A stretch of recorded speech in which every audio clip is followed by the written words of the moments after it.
आकारं व्याप्तं येन चराचरं तत्पदं दर्शितं येन तस्मै श्रीगुरवे नमः।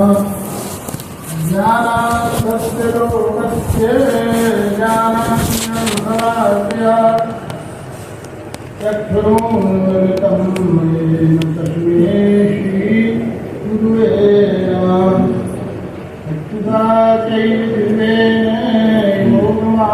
विश्वकरोत्यः विश्वं विश्वरूपं च तस्मै नमः।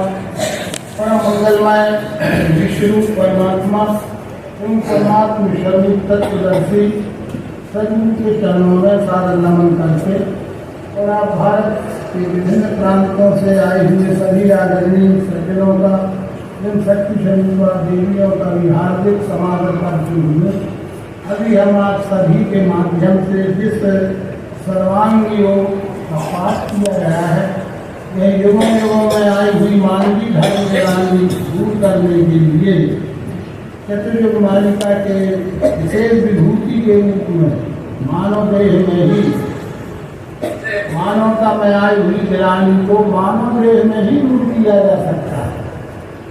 इसलिए अवतारों के बारे में बहुत से हम विपरीत अनर्थ में फंस गए। मत्स्य बाराह नरसिंह आदि को हम दूसरे दृष्टिकोण से अवतार को स्वीकार करते हैं लेकिन उनको मत्स्य बाराह नरसिंह आदि को हम दूसरे रूप में मानते हैं।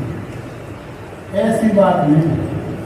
मानव में धर्म ग्लानि क्योंकि धर्म और ईश्वर का संबंध मनुष्य से ही है, मानव देह में आए हुए प्राणियों से ही है और ग्लानि भी आएगी तो मानव में ही आएगी। अभी भी ग्लानि है तो क्या झाड़ पेड़ पौधों में है, क्या उन्हें में कोई ग्लानि है, सेदन में, अंडक पक्षियों में और चौपाई जानवरों में कोई ग्लानि है? जो भी है वो तो मानव शरीर में ही है। इसलिए मानव शरीर में आई हुई ग्लानि को मानव शरीर की ही जरूरत है। इसलिए अवतार हमेशा मानव शरीर में ही होते हैं। यद्यपि देह दृष्टि से वो मानव ही होते हैं पर ज्ञान गुण की दृष्टि से एक बराबर विशेषता रहती है। इसलिए उन्हें विशेष विभूति क्योंकि अक्षर के बल क्योंकि विश्व प्रकृति ही दो भाव प्रधान है, क्षर प्रकृति प्रधान और अक्षर प्रकृति प्रधान। हम सब जीव मम माया संभव संसार संपूर्ण जीव माया से होते हैं यानी वो साम्याक्षर प्रकृति के होने के कारण क्षर भाव में ही जन्म होता है और अवतार अक्षर भाव से आते हैं। अक्षर की प्रधानता रहती है।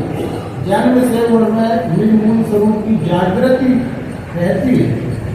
जन्म से हमें मैं 3.5 हाथ का हूँ यही भाव ग्रह रहता है। मैं ऊँचे कुल का हूँ, मैं ऊँची जाति का हूँ, मैं धनवान का बेटा हूँ, मैं पढ़ा लिखा विद्वान, आगे और बहुत से अभिमान बढ़ते जाते हैं। पर अक्षर भाव में जन्म से भी मूल स्वरूप की जागृति रहती है। मेरा जन्म धर्म स्थापना के लिए हुआ है, धर्म के लिए आया हूँ। मुख्य उद्देश्य धर्म है मेरा और ये धर्म का स्वरूप व्यापक है, यूनिवर्सल है। ये सर्वव्यापी बोध हो जाना ही वास्तव में धर्म है। जैसे ईश्वर की सर्वव्यापकता का बोध नहीं होगा जब तक तब तक हम वास्तव में धार्मिक नहीं कहला सकते और न धार्मिक हो सकते। न धर्म का आचरण ही हमारे व्यवहार में दिखे। जिनमें वास्तव में अक्षर भाव का बोध रहता है उन्हें गुरु की जरूरत केवल विज्ञान प्राप्ति के लिए होती है। यद्यपि गुरु परंपरा गुरु महिमा महान है, हम आप सब समझते हैं। गुरु ब्रह्मा गुरु विष्णु गुरुदेवो महेश्वर साक्षात पर ब्रह्म तस्मै श्री गुरुवे नमः। गुरु बिन भवन कर नहीं कोई, इंद्र संकट सम हो। लेकिन अवतारी महापुरुषों को भी गुरु की जरूरत पड़ी है, पर केवल विज्ञान के लिए पड़ी है। ज्ञान के लिए नहीं, ज्ञान तो अक्षर का बोध जन्म से आया हुआ है, पर विज्ञान जैसे हमारा सब सिस्टम रहता है, पंखा ट्यूबलाइट जलाने हैं तो आप है तो ऑन तो करना पड़ेगा, छोटा सा ऐसा झटका तो देना पड़ता है बोर्ड में, आप है ऑन और कितना थोड़ी सा धक्का लगता है बस। इसीलिए गुरु है पढ़न गए रघुराई, अल्पकाल विद्या सब पाई, अल्पकाल में गुरु वशिष्ठ का आधार सुनेंगे, आन करने के लिए 64 दिन में विद्या सारी पढ़त भय बुराई। भगवान श्री कृष्ण को भी संजीवन के आश्रम में रह के विद्या प्रत्यक्ष दर्शन हो, क्योंकि ये प्रत्यक्षीकरण का विषय है। ये सर्वांग योग के प्रारंभ में ही लिखा है, आत्म प्राप्ति के लिए सात्विक सिद्धावान मुमुक्षु और प्रत्यक्षदर्शी सद्गुरु चाहिए। अनेक उस विषय में पढ़ के सुन के सुना के पढ़ा के केवल तैयारी है, वो जानने की इच्छा हो जाए, ये मानसिक रूप से उसे तैयार किया जा सकता है। पढ़ के सुन के जानने की इच्छा हो सकती है, जैसे अर्जुन में जानने की इच्छा हो गई, भूला उनमें जाने की इच्छा हो गई तो काम बन गए। हमारे आप में वो इच्छा ही जागृत नहीं होती है अपने मूल स्वरूप ईश्वर परमात्मा को जानने की, इसलिए हमारे कल्याण का मार्ग सदा के लिए बंद हो जाता है। जिनमें जानने की इच्छा हो गई उनका कल्याण का मार्ग, कल्याण इच्छा बसी जिसके कल्याण की इच्छा ही हो गई तो फिर उसे कौन रोक सकता है। कल्याण इच्छा बसी जिसके पाप को दुर्गति मिले उसे, कल्याण की इच्छा ही नहीं बसी है अपने जिसमें, उसको दुर्गति से कौन रोक सकता है। होगी ही कल्याण इच्छा बसी जिसके आत्म दुर्गति मिले उसे, जैसे ईश्वर और धर्म के रहस्य को जानने की इच्छा ही नहीं है, केवल भौतिक बात में अपना जीवन को अंत करने में उतारू है वो, उसको दुर्गति होने से ज्ञानी कोई नहीं रोक सकता। कल्याण इच्छा बसी जिसके आज दुर्गति कौन मिले उसको सदगति प्राप्त होने में कोई नहीं रोक सकता। जिसे कल्याण की इच्छा ही न हो उसे दुर्गति में जाने से भी कोई नहीं बचा सकता। इतने ब्रह्म निश्चय से सब विषय रखे गए हैं। सर्वांग योग ये प्रयोग है और ये प्रयोग सदगुरु से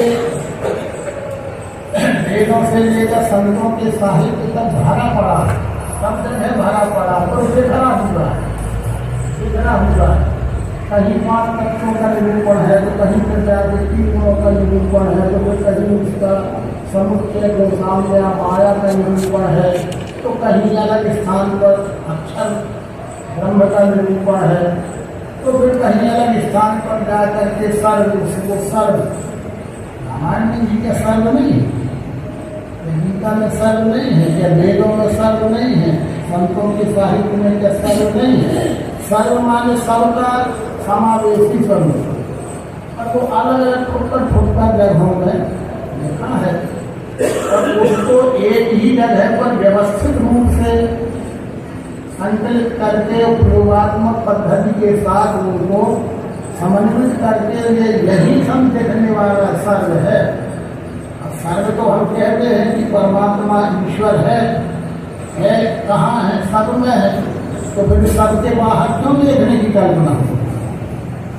जब हम ही कहते हैं कि सब में है तो फिर सबके बाहर क्यों देखते, क्योंकि वो सर्व का बोध नहीं हुआ। तो कहते तो हैं कि सब में है तो फिर सबके बाहर क्यों देखने की इच्छा।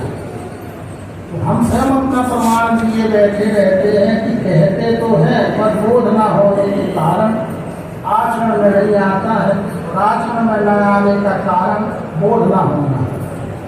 जैसे बोध हो गया है तो जरूर आचरण करेगा, जहाँ आचरण नहीं दिख रहा है जानो बोध हुआ ही नहीं, क्योंकि ये में बोध होते ही मुक्ति है। वो बोध शब्द अपने आप में बहुत मायने रखता है।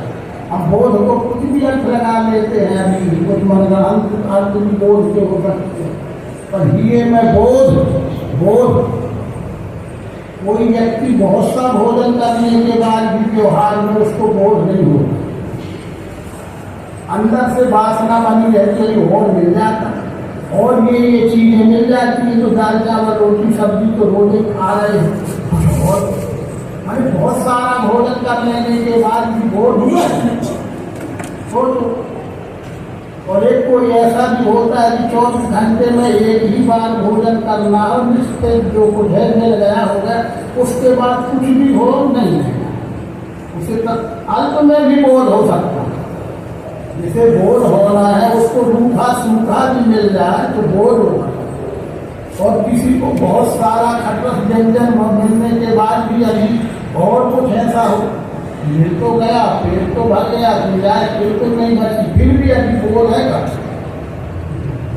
और एक को बहुत अल्प में भी मिलने के बाद उसको बोध संतुष्टि अनेक उसके पर्यायवाची शब्द हो सकते हैं, लेकिन लक्ष्य नहीं होने के कारण बोध शब्द का हेतु क्या है भगवान का, ये में बोध हो गए, फिर खस्से मत होने की गुंजाइश नहीं है।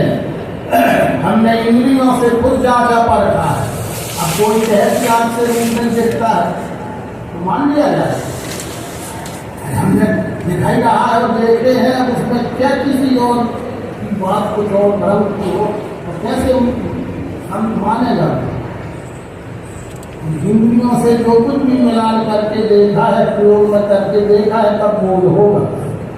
कल्प विकल्प संकल्प के मन का कार्य है, हमने हो रहे हैं, देखा है, बोध ही हो जाए। आठों का समुच्चय ही सर्वसाकार माया है, हो गया दूर, हो गया, क्या कमी रही।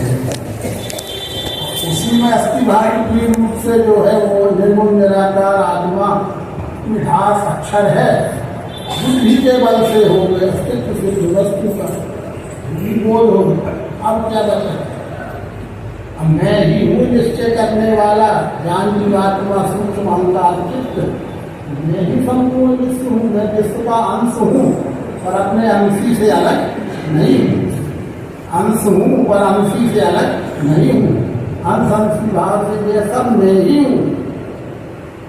ये है इसलिए मैं बोध, ये बोध हो गया। तो अब हमें चलो वहाँ भी कुछ मिल जाएगा, अरे वहाँ भी कुछ आगे होगा, भटकने का एक ही खत्म हो गया, कहाँ भटकाव है, तो अभी भी मन में कुछ भटकाव है, वासना है, तो अभी आते यहाँ है, खाते यहाँ है, रहते यहाँ है, सुविधा व्यवस्था सब यहाँ करते हैं, पर वासना भूल है,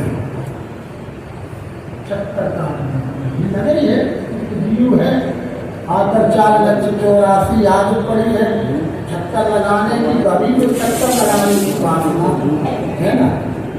जब तक वासना नहीं हो, शांत होगी, तब तक वो यथार्थ की ओर भी नहीं आता, उसे वो करने में देना चाहिए, उसके करने में रुकावट न डालना चाहिए, क्योंकि अगर रुकावट डाले तो वो करेगा तो वही चोरी छिपे करे, चाहे बाद में करे, लेकिन करेगा तो, इसलिए भगवान ने आगे इसमें आएगा, करता हूँ सिद्धारण में वहाँ ये जो जहाँ तामसी राजसी सात्विक की अर्जुन 3 प्रकार की श्रद्धा होती है, जो जिस श्रद्धा से युक्त किसकी आराधना करे, करता हूँ श्रद्धा में वहाँ उसकी श्रद्धा उसमें दृढ़ का होना, यानी उसमें में बाधा नहीं बनता, क्योंकि अवतार गुणातीत और श्रद्धातीत होते हैं। उन्हें रहता है कि जब तक गुण अपना कार्य न कर लेगा, गुण का पूरा भाग भोग न लेगा, तब तक उसकी कला गुणों की होती है, वो गुणातीत अवस्था जो जा ही नहीं सकता।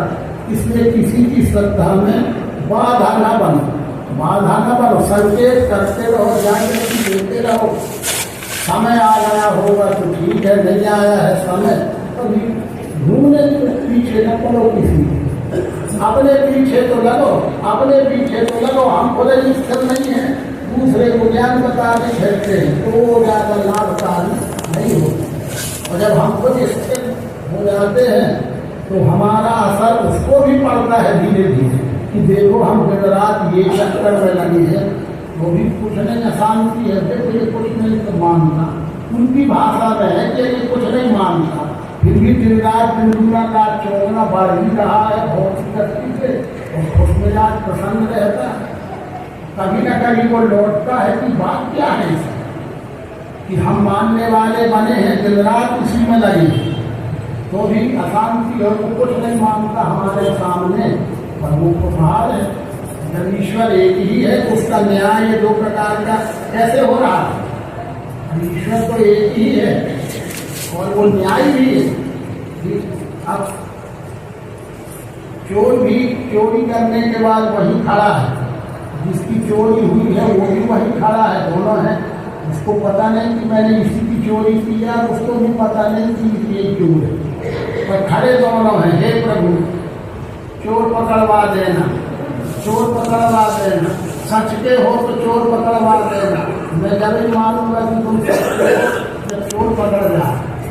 सुन भी रहा है, मन में कहते मुँह में कहते बोलता, वो सुन रहा है कि मेरे लिए कहा जा रहा है कि प्रभु चोर पकड़वा देना। अगर सच्चे हो, जब मानूंगा कि तुम सच्चे हो, जब चोर पकड़ जा। और वो चोर भी वही खड़ा है, वो कहता है कि वो अगर सच्चे हो चोरी न पकड़वाना, मैं छत तना दूंगा। तो जो यही तो हो रहा है, बस यही तो हो रहा है। आप लिए ना, हो रहा है हम ही हैं, वो कोई और दूसरा नहीं। मैंने किया है, मेरे अंदर समाई नहीं रहा ना, मैं तो लगा हूँ हे माता, हे देवी, हे दुर्गा, हे जो भी इष्ट होगा उसका चोरी भंडा पकड़वाना। मैं सारा छत तना सोने का सिंहासन काटा नहीं है। अब वो देव क्या करे भला, बोलो। और वो दोनों चुनौती देते, अगर सच्चे हो तो चोरी पकड़वाना, सच्चे हो तो चोरी न पकड़ाना।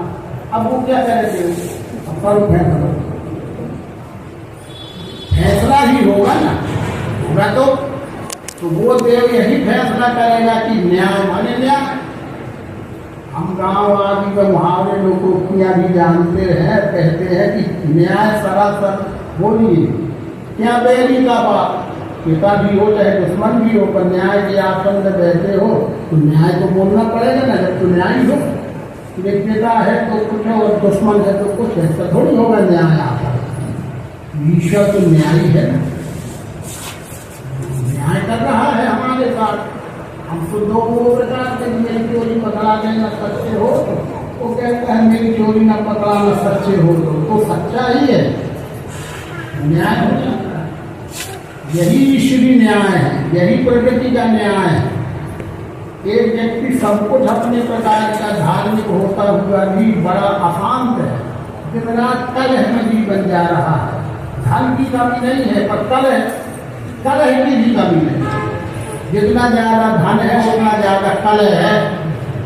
और एक वो भी परिवार है कि धन नाम का तो है ही नहीं, सोवे बन गया है भोजन, अब शाम को हरी, सोवे को हो गया है, शाम के देखी जाएगी, नहीं है तो चले, पर वो कितनी शांति में है। तो क्या है, ये न्याय ही है, ये कर्म फल न्याय है, प्रकृति का कर्म फल न्याय है। ये है बोध का विषय। बोध का विषय बहुआयामी है। जब बोध हो जाएगा तो वो बोध की अवस्था और बोध का व्यवहार।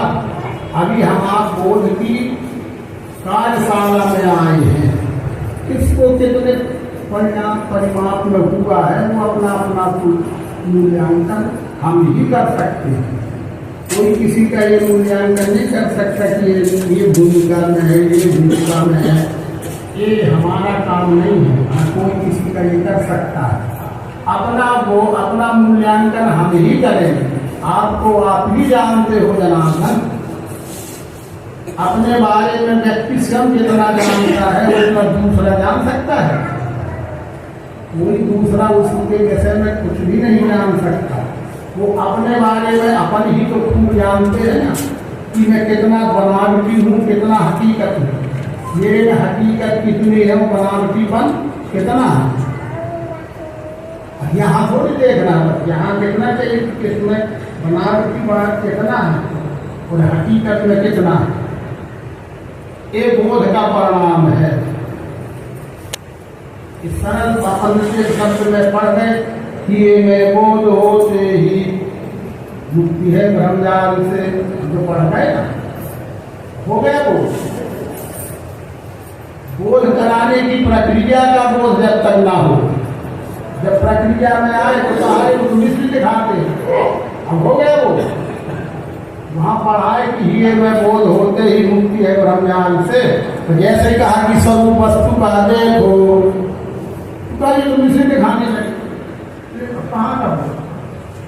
अरे ये में बोध करना है तो ये विश्व में की कोई एक वस्तु अधिष्ठान रखना ही पड़ेगा। अधिष्ठान पाहिए, अधिष्ठान के बिना कुछ भी होना संभव ही नहीं है। और जहाँ अधिष्ठान का विषय आया हम उसके प्रति उदास होने लगते, उपराम होने लगते, विषयांकरण में हो जाते। बोध के लिए तो वस्तु ही चाहिए ना, वस्तु का विशेषण है ये कि जो दिख रहा है वो बदल रहा है, ये दिख रहा है बदल रहा है, ये दिख रहा है बदल ही तो रहा है, पर बदलते हुए भी है नहीं था। ये कब से बदल रहा है, बदलते हुए मिट जाता होगा तो अब तक मिट न गया हो, वह भी कहाँ जाता, क्योंकि कब से बदल रहा।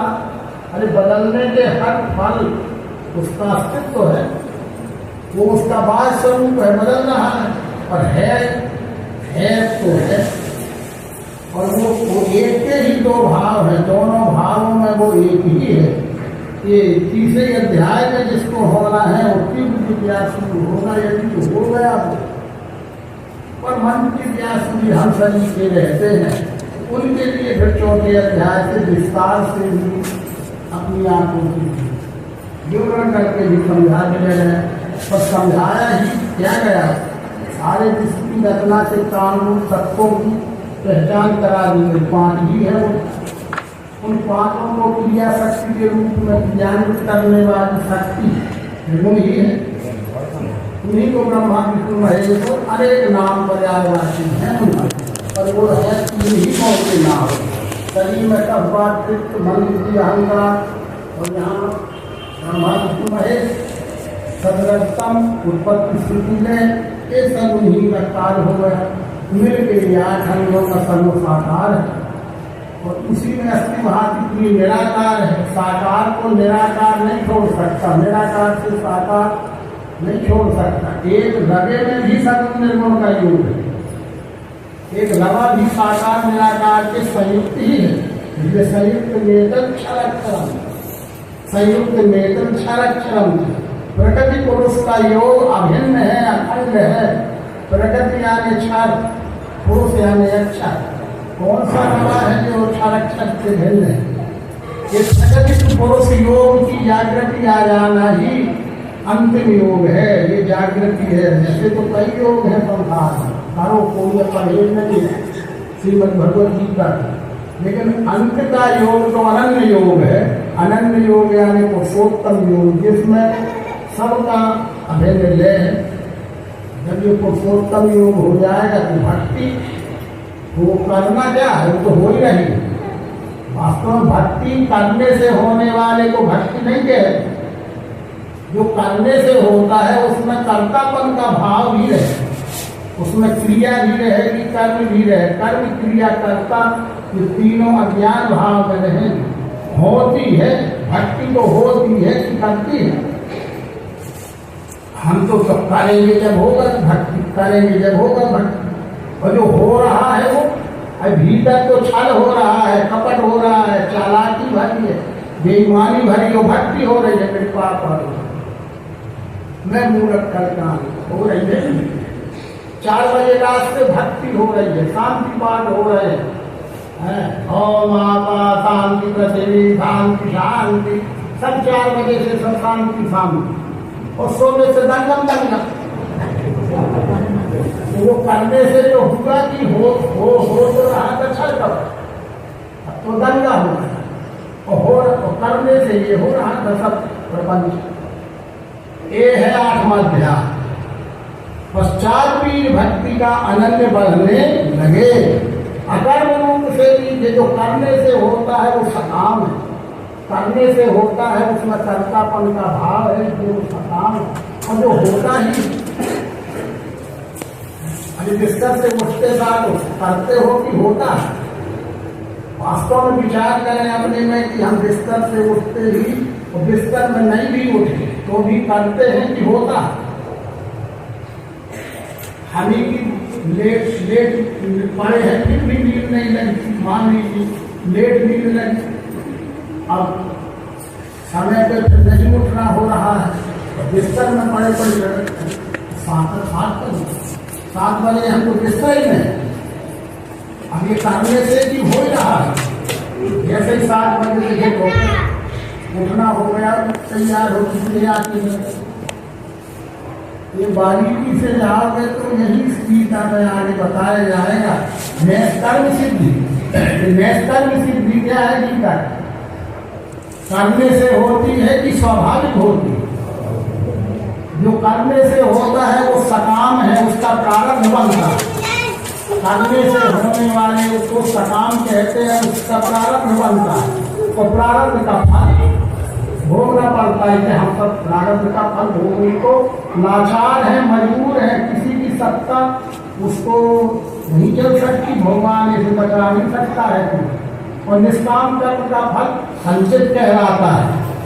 अरे हमारे पैसा खाता में जमा है, तो जबरदस्ती है कि ATM लाओ निकालना पड़ेगा, निकाल भर निकालना पड़ेगा, हमारा है मर्जी हमारी, और दिया है तो कर्जा करके शाम के माल पूरा कटोरी और खा लिए थे, रात में उससे कुछ नहीं पाए और वो खड़ा है पुण्य पैसा दे उधारी है, वो तो प्रारब्ध यानी दिया हुआ कर्जा भोगना ही पड़ेगा, चुकाना ही पड़ेगा।